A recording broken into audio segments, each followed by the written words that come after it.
वालेकुम गाइस, मेरा नाम है अली और मैं अपने channel daily horror stories by Ali से आपके सामने अल्हम्दुलिल्लाह मौजूद हूँ। उम्मीद करता हूँ आप सब खैरियत से हैं, खुश हैं और कामयाब हैं। तो प्लीज़ जिन लोगों ने अब तक मेरे चैनल को सब्सक्राइब नहीं किया वो इसको सब्सक्राइब कर लें, लाइक करें और अगर हो सके तो शेयर करें। व्हाट्सएप नंबर और ईमेल एड्रेस मौजूद है। अगर आप स्टोरीज़ को शेयर करना चाहते हैं तो आप कर सकते हैं। अगर आप वॉइस की सूरत में भेजना चाहते हैं तो आप ऐसी जगह पे रिकॉर्ड करें जहाँ पे डिस्ट्रॉशन ना हो या शोर ना हो।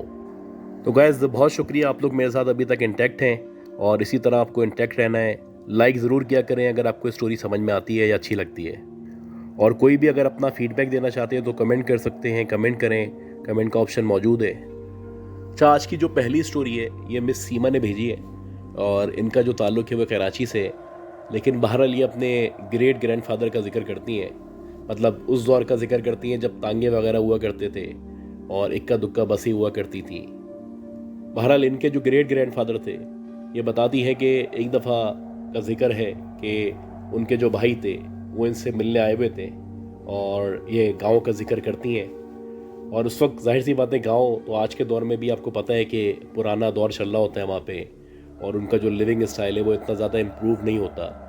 खैर, उस दौर में तो बहुत ही उनका जो लिविंग स्टाइल था या उनका लाइफ स्टाइल जो था बड़ा डिफरेंट हुआ करता था। बहरहाल उनके जो भाई थे वो आए हुए थे और उनके भाई जब भी आते थे तो 2-4 दिन इनके पास रुकते थे, और जब वो वापस जा रहे होते थे तो ये लोग क्या करते थे कि इनको बस स्टॉप तक छोड़ने आते थे।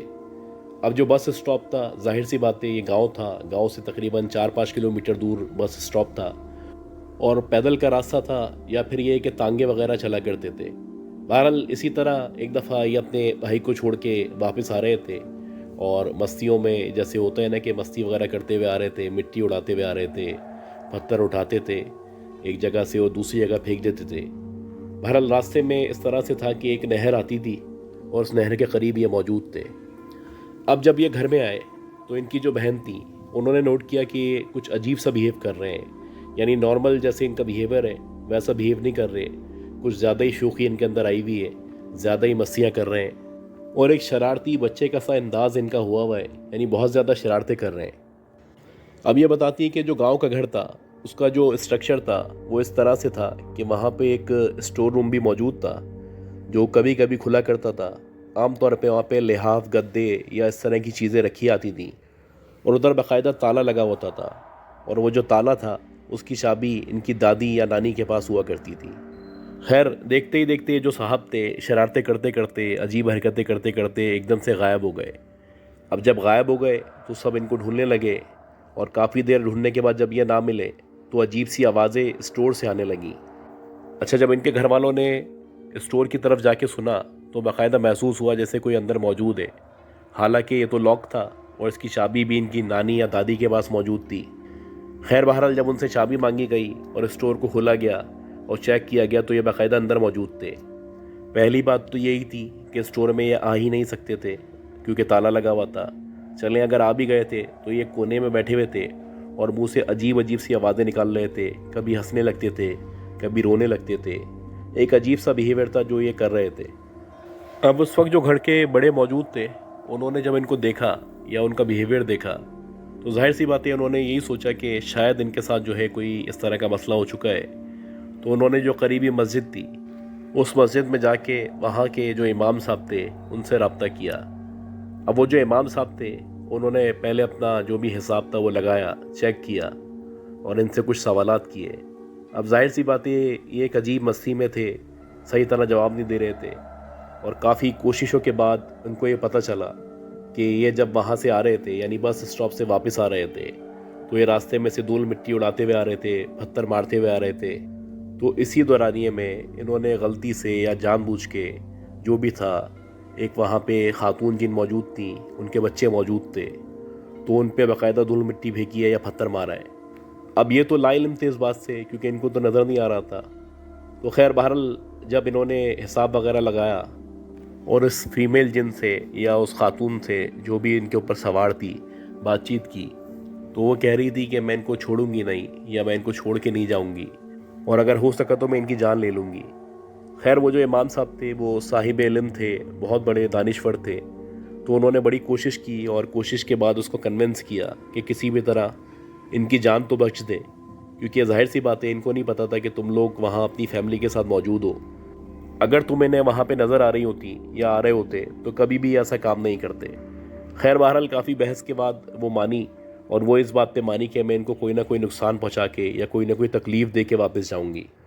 अब ये जो इमाम साहब थे या ये लोग जो थे वो कोशिश कर रहे थे कि इनको कोई नुकसान ना हो, लेकिन एक रात ऐसा हुआ कि सब लोग सो रहे थे, तो इसी दौरानिए में एकदम से चीख की आवाज़ आई, और जब सब उठ के बैठे तो सब ने देखा कि वही साहब या इनके ग्रेट ग्रैंडफादर जो थे वहाँ पे मौजूद थे और उनके सर से खून निकल रहा था।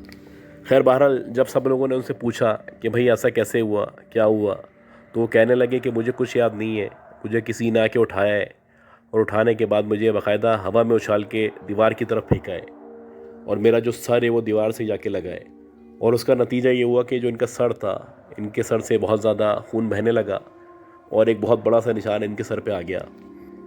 खैर उनका इलाज वगैरह करवाया गया तो अल्लाह का शुक्र है वो ठीक हो चुके थे, लेकिन वो जो चोट थी या वो जो निशान था वो ताहयात उनके साथ रहा। उसको बेसिकली एक कर्ज के तौर पे याद रखा जाता था, यानी कि ये कहा और समझा जाता था कि इनको जो ये निशान दिया गया है वो इन्होंने जो हरकत की थी या जन्नात या उनकी फैमिली को जो डिस्टर्ब किया था या परेशान किया था उसकी सज़ा है। और इनके इस निशान को देख के या इनकी चोट को देख के या इनके वाक़े को देख के उसके बाद जो भी इनके करीब जवार में लोग मौजूद थे उन्होंने कोशिश की कि खामा में या बग़ैर किसी वजह के कभी भी इस तरह को कोई काम ना करें। जैसे कि अक्सर आमतौर पे हुआ करता है कि लड़के कहीं भी जाते हैं या कहीं भी जा रहे होते हैं तो पत्थर उठा के कहीं भी मार देते हैं या निशाना लेने लगते हैं या मिट्टी उड़ाने लगते हैं या इस तरह की कोई भी हरकत करते हैं। अच्छा, इसी तरह की एक स्टोरी है जो मिस फ़िज़ा ने भेजी है, और बेसिकली ये अपने जो एल्डर कज़न है उनका जिक्र करती हैं।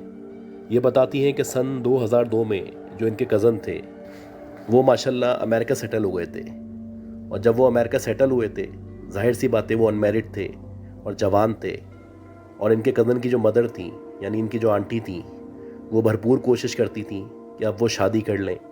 खैर बहरहाल जब भी उनसे शादी की बात की आती थी तो वो इग्नोर कर दिया करते थे या मतलब नज़रअंदाज कर देते थे, या कोई ना कोई बहाना बता देते थे कि भाई अभी मैं नहीं कर सकता, ये मसला है, ये काम करना है या ये असाइनमेंट करना है या मैं अभी ये क्लासेस ले रहा हूँ। बहुत सारे उनके पास बहाने मौजूद थे। अब जाहिर सी बात है वो दौर उस तरह का दौर था कि उस वक्त फ़ोन पे ही बात हुआ करती थी। फिर आहिस्ता आहिस्ता करके आपको पता है कि चीज़ें चेंज हुई, कंप्यूटर पे फिर लोग बात करने लगे, ख़ासतौर पे स्काइप पे बात किया करते थे। अब ये बताती हैं कि जब से स्काइप आया था उसके बाद से या उस वक्त से जो उनकी मदर थी यानी उनकी आंटी थी वो कोशिश करती थी कि वो अपने बेटे से वीडियो कॉल करें, और अक्सर इनकी बात हो भी आती थी और अक्सर नहीं भी होती थी। उसके बाद मुख्तलिफ सॉफ्टवेयर आते गए, इसी तरह ये बात करती गई, रिक्वेस्ट करती गई और वो मना करते गए शादी का। खैर बहरहाल ये बताती हैं कि इसी तरह टाइम गुजरता रहा, और आहिस्ता आहिस्ता करके जो इनकी आंटी थी उन्होंने नोट करना शुरू किया कि अक्सर जब वो अपने बेटे से यानी इनके एल्डर कज़न से बात कर रही होती हैं तो उनको ऐसा फ़ील होता है कि जैसे पीछे से कोई गुजरा है या पीछे कोई आके खड़ा हो गया है या पीछे कोई औरत मौजूद है। अच्छा, जब इनकी जो आंटी थी वो उनको कहती कि तुम्हारे पीछे कौन खड़ा हुआ है, तो वो कहते हैं कि भाई यहाँ कोई नहीं रहता, यहाँ तो कोई मौजूद नहीं है, ये आपका वहम है, यहाँ पे कोई नहीं है। और ये मुतादिद बार होता। बहरहाल काफ़ी कोशिशें करती रहीं कि वो शादी कर लें, वो हर दफ़ा कोई ना कोई बहाना बना दिया कर देते। अब इनकी जो आंटी थी उन्होंने जब ये यकीन कर लिया कि इनका जो बेटा है वो शादी नहीं करेगा तो उन्होंने एक काम किया। उनके एक जानने वाले थे अमेरिका में ऑलरेडी, उन्होंने उनको टास्क दिया कि इसके करीबी एरिया में या इसके घर के करीब में जाओ, वहाँ पे रहो, या वहाँ पे जाके किराए का घर ले लो, रिहाइश अख्तियार कर लो, मतलब किसी भी तरीके से उस लड़के के करीब जाओ, इनके कज़न के करीब जाओ, उसके बारे में ज़्यादा से ज़्यादा मालूमात इकट्ठी करो। और ऐसा ही हुआ कि जिन साहब को ये टास्क दिया गया था, जाहिर सी बात है ये एक दूसरे को बाय फेस नहीं जानते थे, तो उनके लिए बड़ी आसानी हो गई, और इत्तफाक से वो जो साहब थे उनको इनके बेटे के बराबर वाला घर मिल गया। अब बहरहाल ये बताते हैं कि वहाँ पे जब ये शिफ्ट हुए तो पहले तो आगे पीछे का जो एरिया था उधर से पड़ोसियों से मालूमात इकट्ठी करना शुरू की, और जैसे जैसे इनको मालूमात मिलती चली गई वो बड़ी हैरान कुन थी और डरा देने वाली थी, बल्कि हिला देने वाली थी। इनके जो पड़ोसी थे वो ये कहा करते थे कि ये जो साहब यहाँ पे रहते हैं, यानी इनके कज़न जिस घर में रहते हैं, इनके यहाँ पे आने से पहले ये घर तकरीबन 3 साल से खाली था और यहाँ पे कोई नहीं रहा करता था। इवन के जो इनके कज़न यहाँ पे आके रहने लगे थे, उससे पहले भी लोग कहते थे कि यहाँ पे अक्सर एक औरत है जो नज़र आती है और उसके जो बाल होते हैं वो मुंह के आगे की तरफ गिरे हुए होते हैं। अक्सर वो छत पे चलती हुई नज़र आती है या सीढ़ियों पे खड़ी हुई नज़र आती है या टहलती हुई नज़र आती है। अब इनके जो कज़न थे उनको घर की जल्दी थी, उन्होंने कोई होमवर्क नहीं किया, ना इन्वेस्टिगेशन की, ना मालूमात की और इस घर में शिफ्ट हो गए। और जब वो इस घर में शिफ्ट हो गए उसके बाद से उनका दिमाग ही बदल गया। हालांकि पहले वो इंटरेस्टेड थे शादी वगैरह करने में, लेकिन जब से वो इस घर में शिफ्ट हुए तो जब भी इनको शादी का कहा जाता तो वो मुख्तलिफ बहाने बनाने लगते। खैर बहरहाल इन्होंने फिर क्या किया कि इन्होंने अपने तौर पे भी इन्वेस्टिगेशन शुरू की और इन्होंने ऑब्ज़र्व करना शुरू किया। तो इन्हें भी ये महसूस हुआ कि अक्सर ऐसा होता है कि खिड़की में कोई औरत खड़ी हुई नज़र आती है। उसके बाद ख़ास तौर पे रात के टाइम में छत पे कोई औरत टहलती हुई नज़र आती है। और वैसे जब ये बाहर आ जा रहे होते हैं तो ये अकेले होते हैं, यानी कि बज़ाहिर ये अकेले रह रहे हैं घर में, लेकिन वहाँ पे इनके साथ साथ एक औरत है जो मौजूद है। खैर ये जो साहब थे जो इन्वेस्टिगेशन की नीयत से आए थे, तो उन्होंने ये सारी मालूमात जो हैं वो इनकी आंटी को दी और इनकी आंटी बड़ी परेशान हो गई। और जाहिर सी बात है, ये परेशान होने वाली बात भी है कि उनका जवां साल बेटा है जो शादी से मना कर रहा है, वो अकेले रहता है, लेकिन वो पता नहीं कौन औरत है जो उसके पीछे लगी हुई है, जो उसको नज़र नहीं आ रही, इनको नज़र आ रही है। खैर ये जो खातून थी, इन्होंने पाकिस्तान के अंदर ही किसी आलिम दीन से या किसी आमिल से रब्ता किया। अब वह जो आमिल थे उन्होंने कहा कि ठीक है, जो भी मालूमात हो सकी मैं आपसे शेयर करूँगा, लेकिन उसके लिए ज़रूरी है कि आपका जो बेटा है उसकी कोई टी शर्ट, शर्ट या कोई कमीज़ वगैरह मुझे दें। खैर जैसे तैसे करके इनकी जो मदर थी उन्होंने अपने बेटे से बहाना बना के शर्ट या कमीज़ हासिल की और जब वो पाकिस्तान में पहुंची तो वो जो आलिम दीन थे या आमिल साहब थे उनको दिखाई गई। उन्होंने 2-3 दिन अपने पास रखा और उसके बाद उन्होंने कहा कि भाई बात यह है कि जो आपका बेटा है वो एक बहुत बुरी तरह पोजीशन में आया हुआ है, या उस पर साया हुआ है, या वो ज़ेर असर है। और जो आपका बेटा है वो अकेले नहीं रहता, उसके साथ बाकायदा एक चुड़ैल है या डायन है या बदरू है जो रहा करती है, और उसने आपके बेटे को अपने चुंगल में फंसा लिया है। आपके बेटे के सामने जब भी वो आती है तो वो एक ऐसा रूप लेके आती है कि बज़ाहिर देख के लगता है कि बहुत ही कोई खूबसूरत हसीन परी कोई लड़की है जो सामने आ गई है। हालांकि वो आपके बेटे को बर्बाद करना चाहती है या उसको अपने साथ अपनी दुनिया में ले आना चाहती है, और ये इतना आसान नहीं होगा कि उसको इस औरत के असर से निकाला जा सके। खैर बहरहाल काफ़ी कोशिशों के बाद और मुख्तलिफ तावीज़ात वगैरह करने के बाद ये जो आमिल थे या आलिम थे, इन्होंने कुछ वज़ाइफ वगैरह इनको बताए और कुछ तावीज़ात उन्होंने भेजे कि आप अपने बेटे को कहें ये पहने, अगर वो ये पहन लेगा तो उसके लिए आसानी हो जाएगी। वैसे इतनी आसानी से वो जो औरत है या वो जो चुड़ैल है या वो जो डायन है वो आपके बेटे को ये तावीज़ात और ये सब चीज़ें पहनने देगी नहीं। खैर अब ये इनको तावीज़ात वगैरह पहनाना भी एक टास्क था। तो वो जो साहब थे जो इनके पड़ोस में रहने गए थे, उन्होंने किसी बहाने से इनके बेटे को बुलाया अपने घर में और किसी भी बहाने से उनके गले में ये तावीज़ डाल दिया। और जब ये तावीज़ डाला तो एकदम से उनका जो बेटा था वो गुस्सा करने लगा, रिएक्ट करने लगा कि भाई आप ये क्यों डाल रहे हैं, आखिर इसकी क्या वजह है। अब ये जो साहब थे जिन्होंने तावीज़ डाला था, इन्होंने जैसे ही तावीज़ डाला उनके बेटे के गले में, तो उसके बाद इनकी मदर को वीडियो कॉल लगा दी। अब इनकी मदर जब वीडियो कॉल पे थी तो उन्होंने अपने बेटे को कहा कि बेटा ये तावीज़ मैंने भेजा है, ये पहन के रखो, इसको उतारना नहीं। खैर इनकी मदर के कहने के बाद जो उनका बेटा था वो कन्विंस हो गया और उसने वो तावीज़ नहीं उतारा। और ये बताती हैं कि 3 से 4 महीने गुजरने के बाद अल्लाह का शुक्र है कि इनके जो कज़न थे उनकी तबीयत बेहतर हो गई और बाकायदा उनके मिजाज के अंदर भी तब्दीली आ गई। और आहिस्ता आहिस्ता करके फिर वो टाइम आया कि इनके जो कज़न थे वो वापस पाकिस्तान आए, और जब वो पाकिस्तान आए तो उनका मुकम्मल तौर पे इलाज करवाया गया और फिर उनकी पाकिस्तान में ही शादी करवा दी गई। अब ये बताती है कि अल्लाह का शुक्र है कि हमारा जो कज़न है वो बिल्कुल ठीक है, उसकी एक बीवी है, एक बच्ची है और वो लोग बहुत अच्छी ज़िंदगी गुजार रहे हैं। तो कभी कभी आप ऐसे प्रॉब्लम में गाइस फंस जाते हैं जिनको आपने एक्सपेक्ट नहीं किया होता या सोचा नहीं होता उसके बारे में। तो कभी भी आप किसी भी नए घर में जाएं या कभी भी शिफ्ट हों तो ये आप पे लाजिम है कि वहाँ पे कुरान ख़ानी करवाएं या हिसार करें या अल्लाह का ज़िक्र करें, ताकि वहाँ पे जो भी दीगर बुरी मखलूक़ातें हों वहाँ से हट जाएं या चली जाएं। अच्छा, आज की जो तीसरी स्टोरी है ये भी बड़ी इंटरेस्टिंग सी स्टोरी है और ये मारिया शरीफ साहिबा है और ये हैदराबाद में रहती हैं, उन्होंने भेजी है। ये बताती हैं कि जो इनका घर है वो बेसिकली ग्राउंड +2 फ्लोर्स पे मुश्तमिल है और वज़ाहिर देखने से ऐसा लगता है कि जो इनका घर है वो तकरीबन 50 साल पुराना है। खैर बहरहाल ये बताती हैं कि जो हमारा जॉइंट फैमिली सिस्टम है, तो उस सिस्टम के मुताबिक सबसे पहले फ्लोर पे हम लोग रहते हैं, उसके बाद जो सेकंड फ्लोर है वहाँ पे चाचा की फैमिली रहती है, ग्राउंड फ्लोर पे दादा दादी रहते हैं। तो इसी तरह से हमारा बड़ा अच्छा गुजारा हो रहा है। अब ये बताती हैं कि अक्सर ऐसा होता है कि लाइट चली आती है तो हम लोगों की आदत है कि हम लोग छत पे चले आते हैं। और ऐसे ही था कि एक दफ़ा ऐसा हुआ कि रात के तकरीबन 11:30-12 बजे का टाइम था और लाइट चली गई।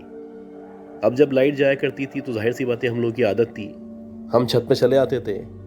और ऐसे ही हुआ कि जो मेरा भाई था वो ज़िद करने लगा कि जो स्क्रैबल गेम होता है ये लेके छत पे चलते हैं, वहाँ जाके थोड़ी देर खेल लेंगे और लाइट आएगी तो नीचे आ जाएंगे।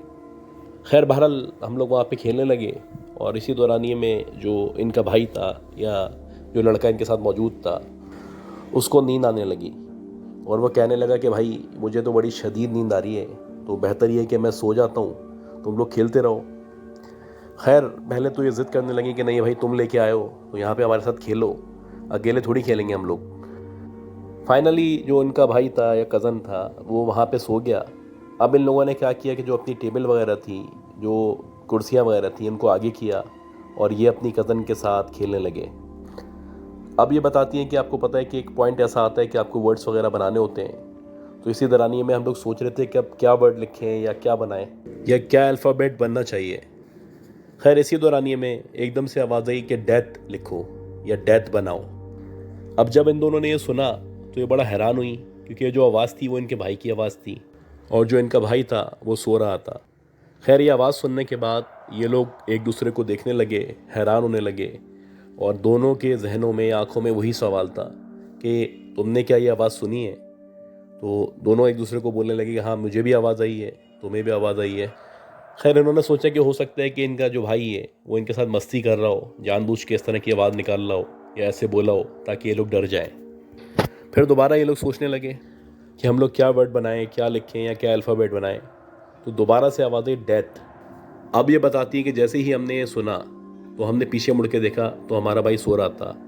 इसी दौरानिए में सामने से हमने देखा कि हमारा ही भाई, हमारे ही भाई की शक्ल का आदमी, बिल्कुल वैसे ही कपड़े पहना हुआ, वही नक्शो निगार, वैसे ही चाल ढाल, वैसे ही कद, सीढ़ियों की तरफ से चलता हुआ हमारी तरफ आ रहा है और मुस्कुराता हुआ हमें देख रहा है।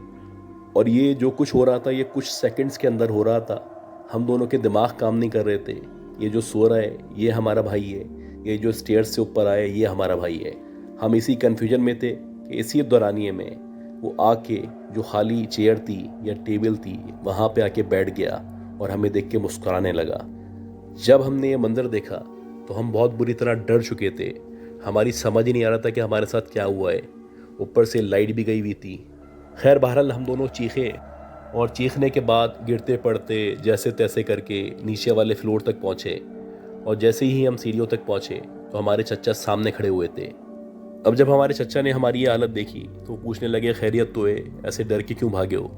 तो हमने उनको बताया कि जो हमारा भाई है वो तो सो रहा था, लेकिन भाई का ही हम शक्ल कोई सीढ़ियों की तरफ से चलता हुआ हमारे पास आया है और ऐसा ऐसा हुआ है। जब चचा ने ये सुना तो कहने लगे कि कोई ऐसी बात नहीं है, तुम लोग यहाँ बैठ जाओ, आयतल कुर्सी वगैरह पढ़ो, मैं ऊपर जाके देखता हूँ। खैर जब इनके चचा ऊपर गए, ऊपर जाके इन्होंने देखा तो जो स्क्रैबल गेम था उसके वर्ड्स या अल्फ़ाबेट जो भी होते हैं उसमें डेथ ही लिखा हुआ था और इनका जो भाई था वो बाकायदा सो रहा था। खैर इनके चचा ने उसको उठाया और उठा के उसको नीचे लेके आ गए और कहने लगे अब ऊपर नहीं सोना। उसके बाद से ये बताती है कि इनके चचा ने और इनके फादर वगैरह ने इन लोगों पे पाबंदी लगा दी कि अब तुम लोग छत पे नहीं जाओगे, क्योंकि इनके चचा ने इनके फादर को बताया कि अक्सर इस तरह के मामलात और वाक़यात हमारे साथ पेश आते रहते हैं। ये बच्चों ने पहली दफ़ा देखा है, लेकिन अब हम कोशिश करेंगे कि बच्चों को कम से कम छत पे ना जाने दें। ये बताती है कि उस दिन के बाद से हम लोगों ने छत पे जाना आना छोड़ दिया है और कभी कोई बहुत ज़रूरी काम भी होता है तो हम किसी बड़े को लेके आते हैं और आयतल कुर्सी पढ़ते हुए जाते हैं, आयतल कुर्सी पढ़ते हुए वापस आते हैं। हम आज भी उसी घर में रहते हैं और आज भी उस घर में इस तरह के वाक़यात और मामलात पेश आते रहते हैं। तो गाइस उम्मीद करता हूँ आपको ये स्टोरीज़ पसंद आई होंगी। अगर आपको ये स्टोरीज़ पसंद आई हैं तो प्लीज़ मेरे चैनल को लाइक करें, सब्सक्राइब करें, शेयर करें। दुआ ज़रूर करें कि अल्लाह हमें सेहत दे, ज़िंदगी दे, आसानी फरमाए। अपना ख्याल रखिएगा। अल्लाह हाफ़िज़।